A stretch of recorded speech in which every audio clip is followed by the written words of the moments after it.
أعوذ بالله السميع العليم من الشيطان الرجيم بسم الله الرحمن الرحيم السلام عليكم ورحمة الله وبركاته الفاتحة أعوذ بالله من الشيطان الرجيم بسم الله الرحمن الحمد لله رب العالمين الرحمن الرحيم مالك يوم الدين إياك نعبد وإياك نستعين اهدنا الصراط المستقيم صراط الذين أنعمت عليهم غير المغضوب عليهم ولا الضالين آمين أعوذ بالله السميع العليم من الشيطان الرجيم بسم الله الرحمن الرحيم الحمد لله رب العالمين والصلاة والسلام على أشرف الأنبياء والمرسلين وعلى آله وصحبه أجمعين سبحانك لا علم لنا إلا ما علمتنا إنك أنت العليم الحكيم ولا حول ولا قوة إلا بالله العلي العظيم قال رب اشرح لي صدري ويسر لي أمري واحلل عقدة من لساني يفقه قولي اللهم آتي نفوسنا تقواها وزكها أنت خير من زكاها أنت وليها ومولاها ولا حول ولا قوة إلا بالله العلي العظيم أما بعد. Alhamdulillah, pertama dan selama-lamanya marilah sama-sama kita memanjatkan setinggi-tinggi rasa kesyukuran kita kepada Allah Subhanahu wa taala kerana pada pagi ini kita masih lagi diberikan ruang dan kesempatan oleh Allah Subhanahu wa taala setelah kita dimatikan seketika di dalam tidur. Dan alhamdulillah Allah memberikan kita kesempatan untuk kita sama-sama menunaikan solat fardu subuh secara berjamaah. InsyaAllah di kesempatan waktu yang ada, marilah sama-sama kita mentadabbur ayat-ayat suci Al-Quran mahupun daripada sabda junjungan baginda Nabi Muhammad sallallahu alaihi wasallam. Mudah-mudahan dengan kedua-dua peringatan tersebut dapat menjadikan kita terus istiqamah berada di dalam agamanya, insya-Allah. InsyaAllah pada pagi ini kita menyambung lagi tadabbur surah Yusuf ayat 37 hingga ayat yang ke-40. Seperti biasa, sebelum kita melihat maksud ataupun tadabbur daripada ayat-ayat suci Al-Quran, marilah sama-sama kita memperdengarkan ayat suci Al-Quran daripada surah Yusuf ayat 37 hingga 40. A'udzu billahi minasy syaithanir rajim. Bismillahirrahmanirrahim. قال لا يأتيكما طعام ترزقانه إلا نبأتكما بتأويله قبل أن يأتيكما ذلكما مما علمني ربي إني تركت ملة قوم لا يؤمن بالله وهم بالآخرة هم كافرون واتبعت ملة آبائي إبراهيم وإسحاق ويعقوب ما كان لنا أن نشرك بالله من شيء ذلك من فضل الله علينا وعلى الناس ولكن أكثر الناس لا يشكرون يا صاحبي السجن أأرباب متفرقون خير أم الله الواحد القهار ما تعبدون من دونه إلا أسماء سميتموها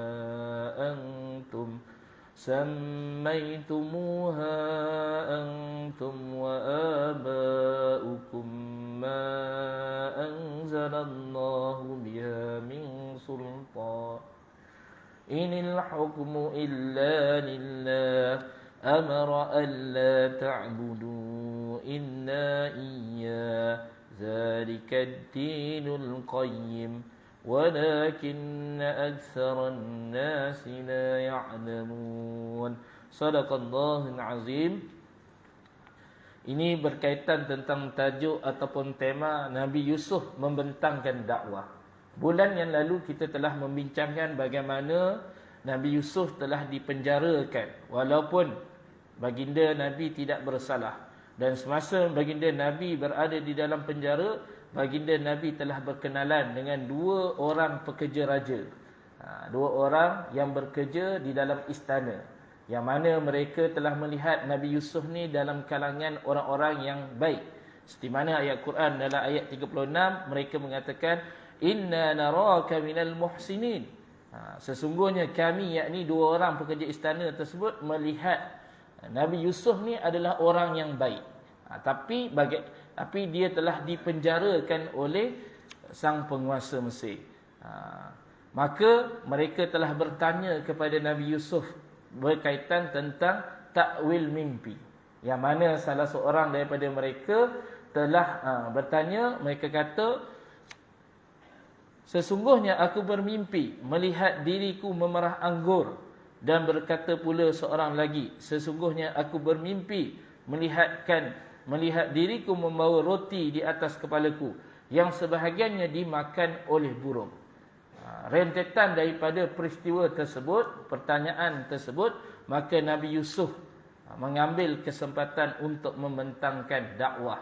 Seolah-olah macam kita lah, bila bila pesakit jumpa kepada doktor untuk mendapatkan ubat, maka doktor yang beriman ataupun doktor yang mengingati Allah Subhanahu Wa Taala, maka doktor bukan sekadar mengingatkan untuk memakan ubat sahaja, tapi doktor akan menyebut kalau pak cik itu orang Islam, maka hendaklah dia beriman kepada Allah dengan melakukan solat dan sebagainya, di samping memakan ubat-ubatan.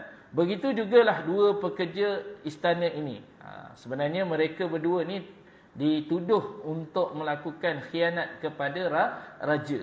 Yang seorang yang dikatakan itu memerah anggur itu, mereka dikatakan meletakkan racun untuk diminum oleh raja, tapi yang membawa minuman ni tidak sempat. Dan yang membawa roti itu dikatakan telah meletakkan racun dalam makanan raja, cuma raja tidak memakan makanan tersebut. Namun peristiwa tersebut telah diketahui, dihidu oleh raja, maka mereka telah disumbat ke dalam penjara. Bila di dalam penjara, mereka telah melihat Nabi Yusuf ni orang yang baik. Maka salah seorang daripada mereka ini sering kerap kali bermimpi mimpi yang sama. Mimpi yang pertama, mimpi perah anggur. Mimpi yang kedua, dia sebut di sini iaitu membawa roti di atas kepala, lalu roti itu dimakan oleh burung. Maka mereka telah bertanya kepada Nabi Yusuf. Maka jawab Yusuf. Ini ayat 37. Tiada sebarang makanan yang diberikan akan disampaikan kepada kamu berdua, melainkan aku dapat menceritakan kepada kamu tentang jenisnya sebelum ia sampai kepada kamu. Itulah sebahagian daripada ilmu yang telah diajarkan oleh Tuhanku. Kerana sesungguhnya aku telah meninggalkan agama kaum yang tidak beriman kepada Allah dan mereka mengingkari hari akhirat. Dan aku mengikut agama datuk nenekku, Ibrahim, Ishak serta Yaqub. Tidaklah wajar bagi kami menyekutukan Allah dengan sesuatu yang lain. Itulah sebahagian daripada limpahan kurnia Allah kepada kami dan kepada sekalian manusia. Akan tetapi kebanyakan manusia tidak bersyukur. Wahai dua sahabat sepenjaraku, adakah menyembah Tuhan-Tuhan yang bermacam-macam itu lebih baik, atau menyembah Allah yang Maha Esa dan Maha Perkasa? Kamu tidak sembah selain daripada Allah, melainkan hanya nama-nama Tuhan yang kamu namakan dan datuk nenek kamu. Allah tidak menurunkan sebarang keterangan mengenainya. Sesungguhnya kuasa penentuan hukum itu hanya dimiliki oleh Allah. Dia memerintahkan supaya kamu jangan menyembah melainkan hanya kepada Dia sahaja. Itulah agama yang lurus, tetapi kebanyakan manusia tidak mengetahui. Begitulah maksud ayat Quran 37 hingga ayat 40. Seterusnya, pengarang kitab menceritakan inilah bayan dakwah imani yang dilakukan oleh Yusuf kepada kedua-dua sahabat sepenjara itu dengan ungkapan yang begitu halus dan indah sekali. Ungkapan yang mempunyai kekuatan tersendiri yang mampu meninggalkan kesan kepada pendengarnya. Nabi Yusuf telah melaksanakan satu tanggungjawab dakwah, mentauhid dan mengesakan Allah, serta memberi amaran tentang bahayanya kekufuran walaupun di dalam penjara. Di sini kita melihat berkaitan tentang bagaimana Nabi Yusuf menyampaikan dakwah walaupun baginda di dalam keadaan kesempitan, dalam keadaan penjara. Kalau kita dalam penjara ni fikir hidup kita ya. Tapi Nabi Yusuf mengambil kesempatan di dalam penjara itu untuk menyampaikan kebenaran ajaran agama Allah Subhanahu Wa Taala. Dua orang sahabat ni bertanya kepada Nabi Yusuf, maka Nabi Yusuf menceritakan, boleh aku jawab soalan kamu, tapi kamu kena dengar apa yang aku nak cakap ni. Dan diceritakan di sini Nabi Yusuf kata, aku akan cerita akan menjelaskan takwil mimpi kamu sebelum datangnya jadual waktu makanan yang seterusnya. Contoh kita dalam penjara ni, kalau dalam penjara ni dia ada waktu makan pagi, tengah hari, petang. Mungkin waktu tengah hari ke petang tu, maka Nabi Yusuf ambil masa yang itu untuk menceritakan kepada dua orang sahabat dia. Nak menceritakan kepada sini, kepada kita dari sudut konteks penyampaian dakwah. Orang yang nak menyampaikan ajaran ataupun nak menyampaikan tazkirah ataupun ceramah, kebiasaannya dia akan sebut masa tu, supaya orang yang mendengar tu dia boleh alert. Masalahnya kadang-kadang penceramah dia sebut 5 minit lagi, tapi sampai 10 minit, 20 minit lagi. Itu kadang-kadang sebenarnya memberi kesan yang, kalau ikut pengarang kitab yang lain sebut, dia memberi kesan yang tak elok kepada pendengar. Kalau cakap 5 minit, berhenti 5 minit. Kalau cakap 10 minit, 10 minit. Di sini Nabi Yusuf beritahu kepada dua orang sahabat sepenjara tadi, kata, aku akan beritahu kepada kamu sebelum datangnya jadual makanan yang seterusnya. Maksudnya mereka ni tertunggu-tunggu. Dalam waktu tersebut Nabi Yusuf akan beritahu. Dan dalam masa yang sama disebut sini tanggungjawab dakwah mentauhid dan mengesakan Allah serta memberi amaran bahaya kekufuran. Nabi Yusuf menyampaikan bukan sekadar beriman kepada Allah, tapi Nabi Yusuf juga memberitahu kepada mereka bahaya tentang syirik. Iaitu berkaitan tentang disebut di sini an-nusyrika billah, kamu menyekutukan Allah Subhanahu Wa Taala. Dan paling penting di sini kita tengok tugasan menyampaikan dakwah ni, dia tidak mengenal masa. Dalam keadaan kesempitan, dalam keadaan kesakitan, sebenarnya kena ambil masa tersebut. Bila ada peluang dan ruang, kena menyampaikan kebenaran. Selain tadi saya sebut berkaitan tentang pesakit jumpa doktor, kadang-kadang ada orang yang meminta sedekah. Samping kita beri makanan, sumbangan duit dan sebagainya, kita ceritakan sepatutnya bukan sekadar memohon sedekah sahaja, kena berusaha, bekerja dan sebagainya. Memang dalam hati dia kata, kalau pakcik nak bagi, bagilah, tak payah nak sembang-sembang kan, dia kata. Tapi sekurang-kurangnya kita kena bagi sedikit peringatan. Bukan sekadar nak mohon sedekah sahaja. Ambil kesempatan itu untuk menyampaikan dakwah. Soalnya hanya kemampuan dan kemahuan untuk melakukannya, itu sahaja. Ini pengarang kitab kata. Kadang-kadang kita ni ada kesempatan untuk menyampaikan peringatan kepada seseorang yang lain, itu bergantung kepada kemahuan dan kemampuan. Kalau kita nak, kita akan sebut. Kita akan sebut, pakcik, kita akan sebut, makcik, saya bagi duit ni bukan sekadar sedekah sahaja, tapi nak ajak juga makcik, kalau ada kesempatan, datang surau, datang masjid. Tu nak mengingatkan mereka. Nabi Yusuf telah membentangkan dakwahnya secara tersusun sekali, langkah demi langkah dengan penuh hikmah bijaksana. Nabi Yusuf membawa mereka berfikir tentang ketuhanan dan ketauhidan kepada Tuhan yang satu. Segala perkataan diselang-seli dengan hujah yang sama. Sekali dengan hujah yang sama sekali tidak boleh dipatahkan. Di awal dakwah mereka diingatkan bahawa ilmu mentakwil mimpi ini ialah kurniaan daripada Allah. Maksud kata, bila mereka nak tahu tentang apa yang mereka mimpikan tadi, Nabi Yusuf ingatkan kepada mereka, apa yang aku beri ni bukan datang daripada aku, tapi datangnya daripada Allah yang memberi kelebihan kepada diriku. Samalah juga macam doktor tadi. Kalau dia bagi obat kepada pesakit, obat itu sekadar asbab sahaja. Yang memberi penyembuhnya adalah Allah Subhanahu Wa Taala. Kena ingat macam tu. Jangan dia beriman dengan obat tu. Dia percaya obat ni yang memberi kebaikan pada diri dia. Kan? Kadang banyak makan obat pun kadang tak sihat juga. Itu semua adalah daripada Allah Subhanahu Wa Taala. Obat itu hanya sekadar asbab sahaja. Begitulah Nabi Yusuf beritahu kepada kedua orang sahabatnya tadi, aku mentakwilkan mimpi ini, ilmu ini daripada kurniaan Allah. Sebagaimana kata-kata Nabi Yusuf, zalikuma mimma 'allamani rabbi. Mereka juga diberitahu bahawa Tuhan mereka bukanlah Tuhan. Mereka juga diberitahu bahawa Tuhan mereka bukanlah Tuhan Nabi Yusuf, kerana mereka berdua menganggap Tuhan mereka itu raja. Nabi Yusuf membentangkan kepada mereka, kamu menjadikan raja kamu sebagai Tuhan. Tuhan kamu tu tak sama dengan Tuhan aku. Tuhan aku adalah Tuhan yang menciptakan langit dan bumi. Kamu berdua menganggap raja itu sebagai Tuhan. Walaupun raja mereka itu sama sahaja seperti mereka. Sakit, tidur, makan. Kita tengok cuma yang bila kalau kisah yang lain, Firaun tu sebab apa dia mengaku kepada Tuhan, dia tak pernah sakit. Sebab tu dia mengaku dia tu Tuhan. Manusia pun boleh jadi seperti Firaun kalau Allah beri dia kurniaan tapi dia tidak bersyukur. Itu yang timbul ajaran-ajaran sesat. Allah bagi dia kelebihan-kelebihan tertentu, maka ada pengikut dia. Bila ada pengikut dia dan ada pengikut tersebut ta'asub. Bila dia tak beriman kepada Allah, maka dia akan rasa dialah paling hebat. Itulah yang berlaku kepada Ayapin. Yang mana orang boleh sanggup minum air daripada kaki tu. Sebab orang anggap dia orang yang hebat.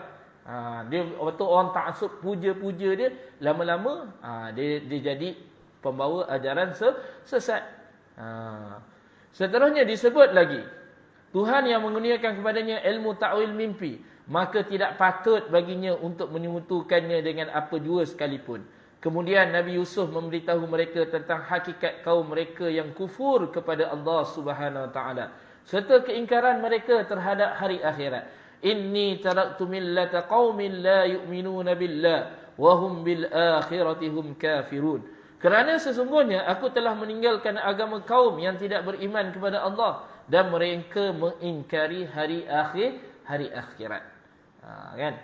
Kalau mereka beriman kepada Allah dan mereka tidak mengingkari hari akhirat, nescaya Nabi Yusuf tidak akan dihumban ke dalam penjara.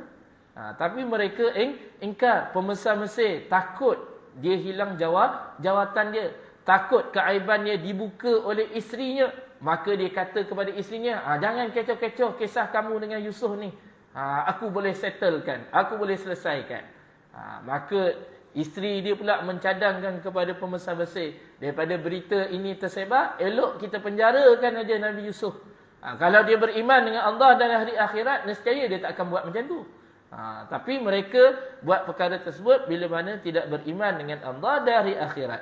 Kekufuran mereka kepada Allah dan peingkaran mereka terhadap hari akhirat itulah yang merupakan sebesar-besar jenayah yang akan membawa kepada jenayah-jenayah yang lain.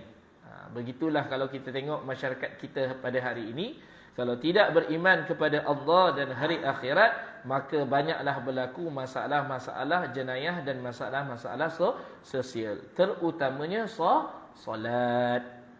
Bila masyarakat tak solat, dia tak ada hubungan dengan Allah Subhanahu Wa Taala.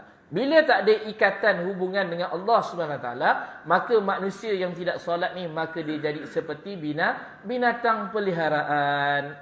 Bukan saya kata, Allah kata ulaika kal an'am bal hum adall. Mereka itu seperti binatang ternakan, bahkan lebih teruk. Binatang ternakan, contoh lembu, kerbau dan sebagainya, kalau dia diikat, dia ada pengikat, maka dia tidak akan masuk ke kebun orang. Dia tidak akan rosakkan pasu bunga orang. Dia tak akan berak mengata-kata. Sebab dia ada ikatan. Ada tali yang mengikat dia. Tapi kalau dia tak ada tali yang mengikat, maka dia akan buat perkara yang saya sebutkan tadi. Begitulah juga manusia pada hari ini. Manusia kalau tidak solat, dia tidak ada hubungan dengan Allah SWT. Dia tak ada ikatan tu. Ikatan dengan Tuhan dia. Maka dia akan buat apa yang dia suka. Maka tak peliklah hari ini macam-macam kes jenayah yang berlaku. Kan? Yang kes pembunuhan, tembak perempuan yang mengandung 6 bulan di Kelantan. Macam-macam lagi kes yang bunuh mak kerat 16. Tapi itu bukan orang Islam, orang Cina. Kan? Tapi macam-macam lah kes jenayah yang berlaku. Dan tak mustahil juga bukan sekadar kes jenayah. Allah datangkan juga bala bencana, musibah. Daripada penyakit COVID-19 datang pula penyakit apa macam-macam, monyet lah, kan.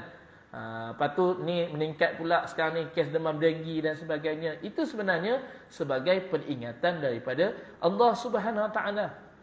Oleh sebab, balik pada kisah Nabi Yusuf ini, oleh sebab kesesatan kaum mereka ini, jugalah Nabi Yusuf dipenjarakan secara zalim. Ini yang saya dah sebut dah tadi. Selepas Nabi Yusuf menceritakan kekufuran dan kesesatan kaum mereka berdua, baginda tanpa melengahkan masa lagi, menceritakan pula hakikat kebenaran agama yang sebenar, dan memperkenalkan kepada mereka berdua nasab dan asal usul yang sebenar. Sebab timing ni timing yang sangat baik untuk menyampaikan kebenaran. Ibarat orang yang tengah dalam keadaan kelemasan, kita hulurkan kayu, maka dia akan tarik kayu tu untuk keluar. Sebab tu orang lemah ni, kalau kita tak pandai berenang, jangan letak tangan. Memang dia akan tarik apa yang ada di atas tu. Silap-silap orang yang nak bagi pertolongan tu, dia pun akan masuk ke dalam. Itu yang berlaku di Terengganu baru-baru ni. Yang 3 saudara mara tu yang lemas di latar apa saya dah lupa dah. Sebab usaha menyelamatkan tu, tapi yang memberi penyelamatan tu dia sendiri tak pandai berenang. Akhirnya ditarik. Maka Nabi Yusuf gunakan kesempatan itu sebab 2 orang sahabat ni nak tahu kisah mimpi dia. Maka dia terpaksa dengar jugalah. Dia dengar. Wattaba'tu millata aba'i Ibrahim wa Ishaq wa Ya'qub ma kana lana an nusyrika billahi min syai'. Zalika min fadlillahi 'alaina wa 'alan nasi walakinna aktsaran nasi la yashkurun. Maka Nabi Yusuf pun memberitahu kepada mereka berdua, dan aku mengikut agama datuk nenekku Ibrahim, Ishak serta Yaqub. Sebab Nabi Yusuf ni antara nabi yang keturunannya adalah daripada para nabi dan rasul. Bermula daripada ayahnya Yaqub, lepas tu datuknya Ishak, lepas tu moyangnya iaitu Ibrahim. Maka sampailah kepada Nabi Yusuf. Tidaklah wajar bagi kami menyekutukan Allah dengan sesuatu yang lain. Sebab cerita moyang dia pun masyhur, yang kita tahu bagaimana Nabi Ibrahim telah meruntuhkan semua berhala dan tinggalkan hanya satu kapak kepada berhala yang paling besar. Apabila ditanya kepada Nabi Ibrahim, siapa yang meruntuhkan berhala-berhala yang lain, maka Nabi Ibrahim kata, tu berhala yang besar tu ada kapak, dia lah buat kot. Kan? Mereka kata, kau ni pemongak, memongak bain. Kan? Mana dia boleh buat apa? Kau tahu pun dia tak boleh buat apa, tapi kau pergi sembah buat apa? Maka mereka tak dapat terima kebenaran. Akhirnya mereka bakar Nabi Ibrahim. Tapi Nabi Ibrahim terselamat daripada kebakaran tersebut. Kan? Di situ menunjukkan nenek moyang Nabi Yusuf, awal lagi Nabi Ibrahim telah tidak menyekutukan Allah SWT, mengesakan Allah Subhanahu Wa Taala. Disebut dalam ayat Quran ni, tapi kebanyakan manusia tidak bersyukur kepada Allah Subhanahu Wa Taala.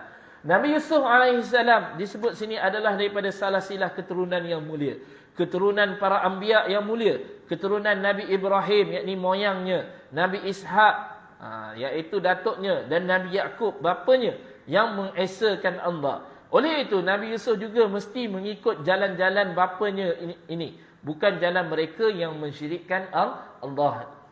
Maka di sini disebut oleh pengarang kitab, kata agama nenek moyang ni boleh diamalkan kalau sekiranya agama itu agama yang benar. Tapi masalahnya 2 orang sahabat ni yang berada dalam penjara ni, dia mengikut ajaran agama nenek moyang yang salah.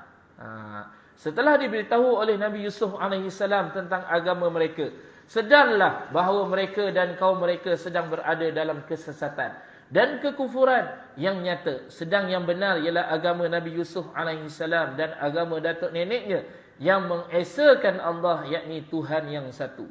Seterusnya disebut kali ini Nabi Yusuf mengambil langkah baru dengan menyangkal kesyirikan mereka kepada Allah berdasarkan konsep wahdaniyah, iaitu mengesakan Allah SWT. Nabi Yusuf dicerita dalam ayat Quran ini, dia mengambil pendekatan yang lemah lembut. Dia itu disebut ya sahibahi sijni. Walaupun 2 orang ni sahabat banduan, tapi Nabi Yusuf panggil dengan panggilan yang baik. Wahai 2 sahabat sepenjara tu. Tak ada kata oi. Tak ada. Ini ulama bahas juga dalam konteks dakwah. Dari sudut konteks dakwah, bila kita nak menyampaikan kebenaran tu, kita jangan sebut nama yang tak elok. Kena panggil dia dengan nama yang lemah lembut. Dengan anak-anak, panggil ustaz kepala, pakcik nak cerita, kan? Bukan terus maki-maki dia. Ini kadang anak-anak bising dalam surau dalam masjid, kita maki-maki dia kadang-kadang, kan? Patutnya panggil dia, mari sini, pakcik nak tunjuk solat yang sebenar, bentang sejadah, kan? Ini sebenarnya dari sudut konteks dakwah, supaya anak-anak remaja kita dekat dengan surau dan masjid. Bising, baliklah. Kau jangan buat bising, kau balik. Kan? Agak-agak lepas tu, kita nak datang surau masjid, pakcik ni halau kita. Tak nak kita datang, dia pergi mengayau-ayau. Itu sebenarnya dari sudut konteks dakwah. Nabi Yusuf pun, walaupun dua orang ni banduan dan sebagainya, dia panggil dengan lemah lembut, wahai dua orang sahabatku. Nabi Yusuf timbulkan persoalan kepada mereka. Arbabun mutafarriquna khairun amillahu wahidul qahhar. Adakah menyembah Tuhan-Tuhan yang bermacam ini lebih baik atau menyembah Allah yang Maha Esa, Maha Perkasa? Nabi Yusuf timbulkan persoalan kepada dua sahabat dia. Wahai sahabatku, kau sembah Tuhan yang bermacam-macam ni lebih baik ke atau sembah Tuhan yang satu yang Maha Esa ini? Jawapan bagi soalan ini hanyalah satu, iaitu beriman kepada Allah yang Maha Esa lagi Maha Perkasa. Beriman kepada Allah lebih baik daripada terus tunduk kepada Tuhan yang berbilang-bilang, yang saling bertikaian itu.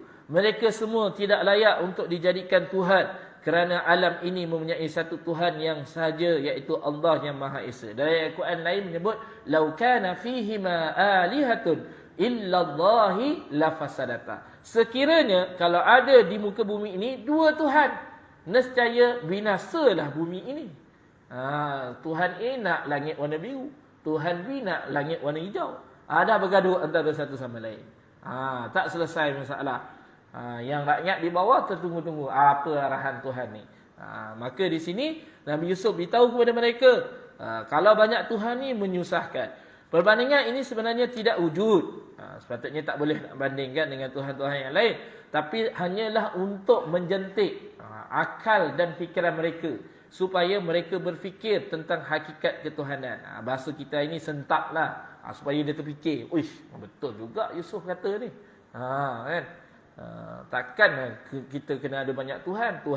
Tuhan yang menjadikan laut, Tuhan ni. Kan? Mesti Tuhan yang mencipta segala-galanya. Bagaimana untuk membandingkan Allah dengan Tuhan mereka yang berbilang-bilang itu? Tidak ada bandingan sama sekali. Selepas itu, Nabi Yusuf berpindah pula kepada isu yang seterusnya. Ma ta'buduna min dunihi illa asma'an sammaytumuha antum wa aba'ukum ma anzalallahu biha min sultan. Artinya, kamu tidak sembah selain daripada Allah, melainkan hanya nama-nama Tuhan yang kamu namakan dan datuk nenek kamu. Allah tidak menurunkan sebarang keterangan mengenainya. Wahai dua sahabat sepenjaraku. Selepas Nabi Yusuf cerita berkaitan tentang berkaitan tentang Tuhan-Tuhan yang tak sepatutnya kamu sembah tadi, maka Nabi Yusuf pun beritahu kepada mereka, wahai dua sahabat sepenjaraku, adapun dengan takbir mimpi atau takwil mimpi salah seorang daripada kamu, maka ia akan menghidangkan minuman arak kepada tuannya. Adapun seorang lagi, maka ia akan disalib dan sebahagian daripada kepalanya akan dimakan oleh burung. Perkara yang ditanyakan kamu itu telah pun diputuskan oleh Allah. Maka terjawablah mimpi mereka. Mimpi yang pertama tadi, perah anggur, dia akan terselamat daripada hukuman raja. Dia lepas tu dia akan jadi penghidang minuman kepada raja. Ada pun yang kedua, yang kata tadi junjung roti dan roti itu dimakan oleh burung, dia akan dibunuh dan dia akan disalib. Sebab kalau baca kisah sebelum ni, yang letakkan racun tu, yang sempat letak racun dekat makanan raja tu, yang pembuat roti. Yang buat air ni tadi tak sempat.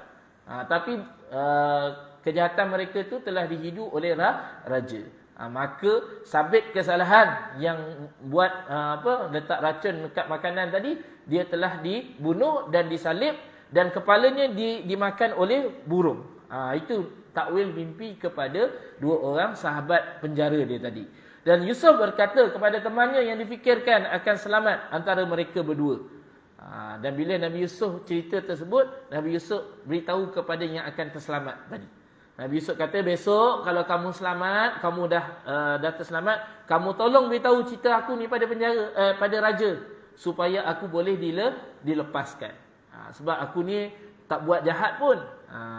Tolong sebut ceritaku kepada tuanmu, yakni raja. Malangnya syaitan telah membuatkannya terlupa. Yang sahabat penjara ni yang terselamat tadi, yang bekerja dengan raja sampai tu menyediakan minuman, dia lupa. Dia lupa tentang pesanan Nabi Yusuf. Sebab syaitan telah melupakannya. Tapi sebenarnya ada hikmah, nanti kita akan tengok di hujung. Sebab apa dia dilupakan oleh syaitan. Oleh sebab tu dia terus merengkuk. Oleh sebab itu baginda Nabi Yusuf terus merengkuk di dalam penjara buat beberapa tahun. Sebab pekerja raja tadi yang terselamat tadi, dia tak beritahu kepada raja. Dia terlupa, maka Nabi Yusuf bertambahlah tahun duduk dalam penjara. Kali ini Nabi Yusuf berterus terang mengatakan bahawa mereka sekarang berada dalam kesyirikan kepada Allah. Tindakan ini dilakukan baginda supaya tidak mengetahui hakikat yang sebenar untuk membezakan antara hak dan yang batil. Yang moga-moga menjadi pendorong kepada mereka untuk meninggalkan semua kebatilan dan kembali mengikut kebenaran. Nabi Yusuf mengakhiri dakwahnya dengan kembali kepada akar sumber perundangan dan pemerintahan hanya kepada Allah. Bila dia cerita perkara tersebut, Nabi Yusuf beritahu perkara itu tetap akan berlaku. Tak boleh nak elak dah, benda tu akan berlaku. Begitu juga dalam soal akidah dan ibadah manusia. Inil hukmu illa lillah amara alla ta'budu illa iyyah. Zalika dinul qayyim walakinna aksaran nasi la ya'lamun. Bila dah cerita berkaitan tentang takbil mimpi tadi, maka Nabi Yusuf cerita kembali kepada asas keimanan kepada Allah Subhanahu Wa Taala. Sesungguhnya kuasa penentuan hukum itu hanya dimiliki oleh Allah. Dia memerintahkan supaya kamu jangan menyembah melainkan hanya pada Dia, dan itulah agama yang lurus, tetapi kebanyakan manusia tidak mengetahui. Bila dua orang sahabat dia tadi dengar mimpi, yang seorang tu gembiralah, seorang lagi tu takutlah, bila aku kena salib apa ni. Tapi tak boleh nak elak dah. Peristiwa itu memang akan berlaku sebab itunya datang daripada Allah Subhanahu Wa Taala. Cuma tunggu je lah saat kematian tersebut. Ini merupakan turutan menarik dan bijaksana yang disusun dengan begitu teliti dan rapi. Yang pertama, Nabi Yusuf ceritakan kepada dua orang sahabat tadi, hukum ketetapan hanyalah bagi Allah.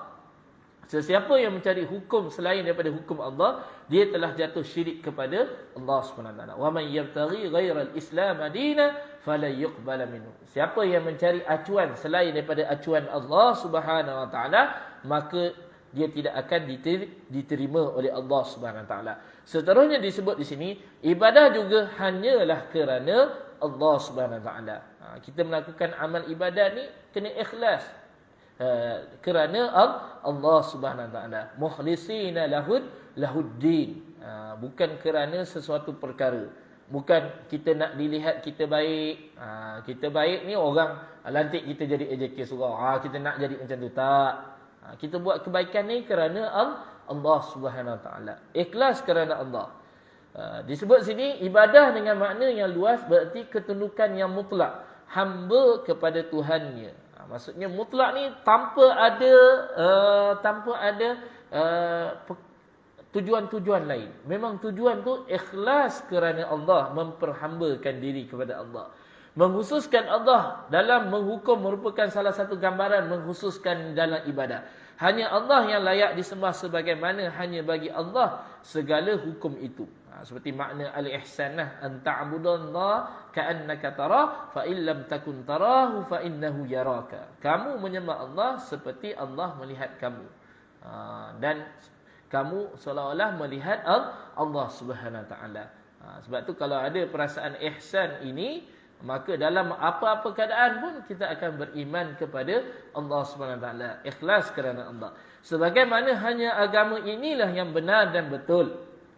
Hanya agama Islam yang diterima di sisi Allah, iaitu agama yang berdiri dengan dua tiang, yang mengesakan Allah dengan ibadahnya. Yang kedua, dan menjadikannya sebagai sumber hukum. Sebab tu kadang-kadang hari ini ada orang dia solat, tapi dia tak boleh terima hukum Allah. Itu masalah dia. Dia solat, dia pergi haji dan sebagainya. Bila sebut tentang hukum hakam Allah ni, kena ikut laksanakan perintah Allah, kena laksanakan undang-undang, hudud, qisas, ta'zir dan sebagainya. Dia kata tak boleh nak laksana. Sebab benda itu ketetapan daripada Allah Subhanahu Wa Taala.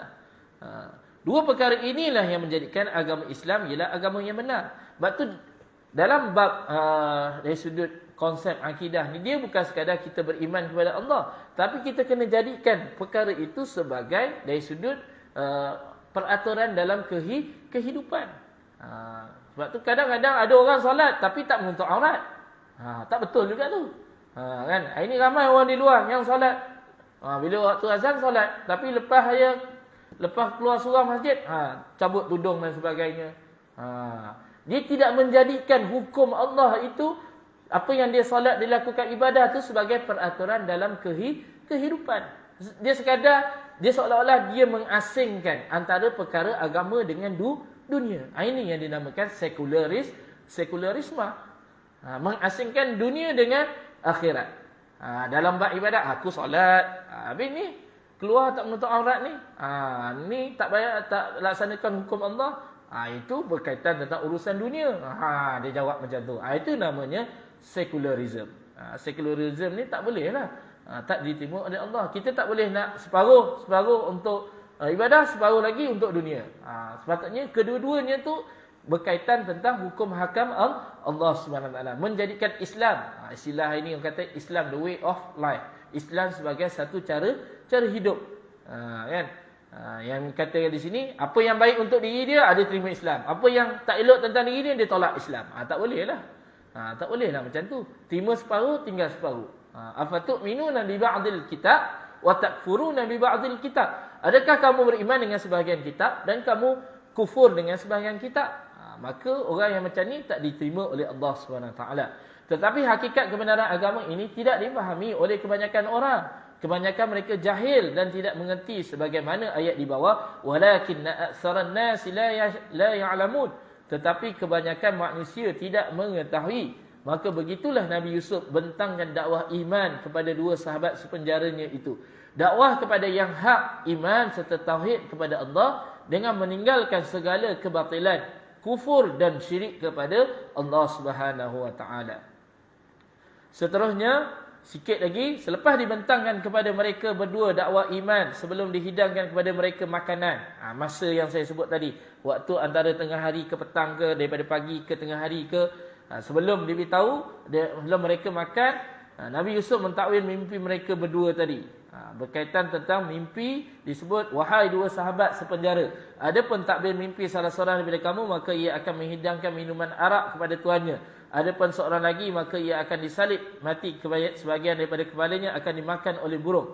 Perkara yang ditanyakan kamu itu telah pun diputuskan oleh Allah. Salah seorang daripada mereka yang melihat dirinya memerah anggur itu akan diampunkan oleh raja.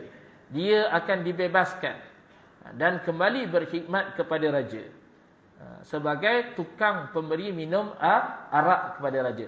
Amma ahadukuma fayasqi rabbahu hamra. Adapun takbir mimpi salah seorang daripada kamu, maka ia akan menghidangkan minuman arak kepada tuannya.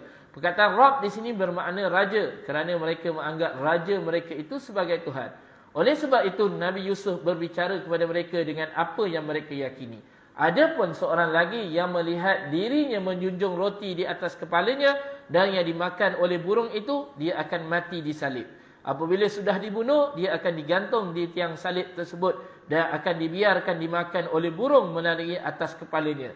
Selepas diterangkan kepada mereka berdua tentang mimpi tersebut, Nabi Yusuf AS berkata bahawa takwil mimpi itu benar-benar akan terjadi. Maka gembiralah orang yang akan dibebaskan dan menderitalah ketakutan orang yang akan dihukum mati. Firman Allah, qudiyal amru lillazi fihi tastaftiyan. Perkara yang ditanyakan kamu itu telah diputuskan oleh Allah Subhanahu Wa Taala. Kita berhentilah sampai di situ ayat 41. Insya-Allah ada kesempatan bulan yang akan datang kita sambung ayat yang ke-42. Bagaimana peristiwa yang tersebut, bagaimana salah seorang yang terselamat tadi dia lupa, akan ada lagi kisah-kisah yang akan kita akan bincangkan pada masa akan datang. Wallahu a'lam. Bukalah perbincangan kalau ada apa-apa pertanyaan.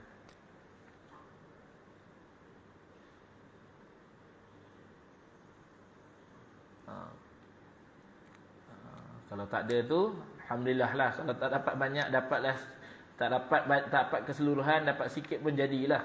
Berkaitan pagi ni dia lebih pada berkaitan ketauhidan, mengesakan Allah SWT. Dakwah Nabi Yusuf berkaitan tentang beriman kepada Allah kepada dua sahabat yang dipenjarakan tadi. Apa yang baik itu datang daripada Allah dan yang lemah itu datang daripada diri saya sendiri. Marilah sama-sama kita tutup majlis ilmu ini dengan bacaan tasbih kafarah dan suratul Asr.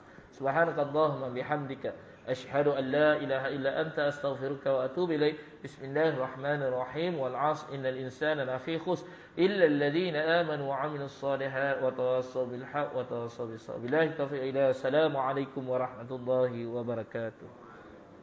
Bismillahirrahmanirrahim. Dijemput Ustaz dan juga semua jemaah untuk sarapan pagi. Terima kasih